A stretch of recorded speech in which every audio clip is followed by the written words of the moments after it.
প্রিয় মুক্তিকামী ছাত্র জনতা, আমরা দেখতে পাচ্ছি যে আমাদের এই অভ্যুত্থান এবং বিপ্লবের পরেই দেশে অরাজকতা নাশকতা করছে ফ্যাসিস্ট এবং তাদের দোসররা।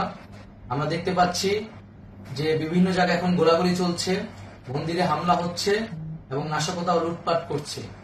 আমরা মনে করি আমাদের যে ছাত্র নাগরিকদের অভ্যুত্থান তাকে নস্যাৎ করার জন্যই পরিকল্পিতভাবে এই ধরনের ঘটনা হচ্ছে।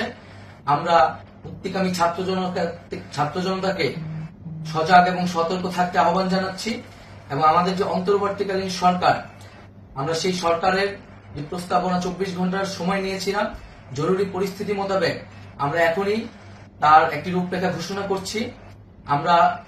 আমরা সিদ্ধান্ত নিয়েছি যে সর্বজন গ্রহণযোগ্য আন্তর্জাতিক খ্যাতিসম্পন্ন নোবেল পুরস্কার বিজয়ী ডক্টর মোহাম্মদ ইউনূসকে প্রধান উপদেষ্টা করে অন্তর্বর্তীকালীন সরকার গঠন করা হবে এবং ডক্টর মোহাম্মদ ইউনূসের সাথেও আমাদের কথা হয়েছে। তিনি ছাত্র জনতার আহ্বানে বাংলাদেশকে রক্ষা করতে এই গুরু দায়িত্ব নিতে সম্মত হয়েছে। আমরা সকালের মধ্যেই আমরা এই সরকার গঠনের প্রক্রিয়া দেখতে চাই। রাষ্ট্রপতির কাছে আহ্বান থাকবে যে দ্রুত সময়ের মধ্যে ডক্টর মোহাম্মদ ইউনূসকে প্রধান উপদেষ্টা করে অন্তর্বর্তীকালীন সরকার গঠন করা হোক এবং এই অন্তর্বর্তীকালীন সরকারের বাকি সদস্যদের নামও আমরা সকালের মধ্যে ঘোষণা করব। প্রিয় বন্ধুগণ, দেশে যে অরাজকতা চলছে, মানুষের জীবনের নিরাপত্তাহীনতা চলছে, সেজন্য আমরা রাষ্ট্রপতির কাছে আহ্বান জানাচ্ছি দেশে আইন শৃঙ্খলা পরিবেশ ফিরিয়ে আনার জন্য দ্রুত সময়ের মধ্যে কার্যকর ব্যবস্থা নিতে হবে এবং আইন শৃঙ্খলা বাহিনীকে সহযোগিতা করার জন্য মুক্তিকামী ছাত্র জনতাও রাজপথে থাকবে এবং অন্তর্বর্তীকালীন সরকার গঠন না হওয়া পর্যন্ত মুক্তিকামী ছাত্র জনতাকে রাজপথে থেকে তাদের যে অভ্যুত্থান, সেই অভ্যুত্থানকে রক্ষা করতে হবে। প্রিয় বন্ধুগণ, আমরা রক্ত দিয়েছি, শহীদ হয়েছি।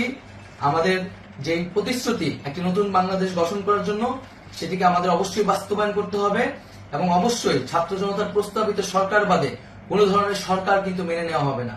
আমরা বলেছি কোনো ধরনের সেনা শাসিত সরকার অথবা সেনা সমর্থিত সরকার অথবা এই ফ্যাসিস্টদের দোসরদের কোনো বি টিম সরকার কিন্তু আমরা মেনে নেব না। কোনো গণবিরোধী সরকারকে মেনে নেওয়া হবে না। ছাত্র জনতার অভ্যুত্থানকারী যে প্রস্তাবিত সরকার, অন্তর্বর্তীকালীন সরকার, যেটা আমরা সিদ্ধান্ত উপনীত হয়েছি ডক্টর মোহাম্মদ ইউনূসকে প্রধান উপদেষ্টা করে এই সরকার গঠন করা হবে, সেই সরকারকেই বাস্তবায়ন করতে হবে অবিলম্বে। আগামীকাল সকাল থেকে সকলকে আহ্বান জানাচ্ছি রাজপথে থাকার জন্য এবং আমাদের যে সাম্প্রদায়িক সম্প্রীতি এবং রাষ্ট্রীয় সম্পদ রক্ষা কমিটির ঘোষণা হয়েছে বৈষম্যবিরোধী ছাত্র আন্দোলনের নেতৃত্বে, সকল পাড়ায় পাড়ায় এলাকায় এলাকায় সেই কমিটি পাহারায় থাকবে। আমাদের সংখ্যালঘু কমিউনিটিকে আমাদের রক্ষা করতে হবে, রাষ্ট্রীয় সম্পদ এবং এই দেশকে রক্ষা করতে হবে আমাদের।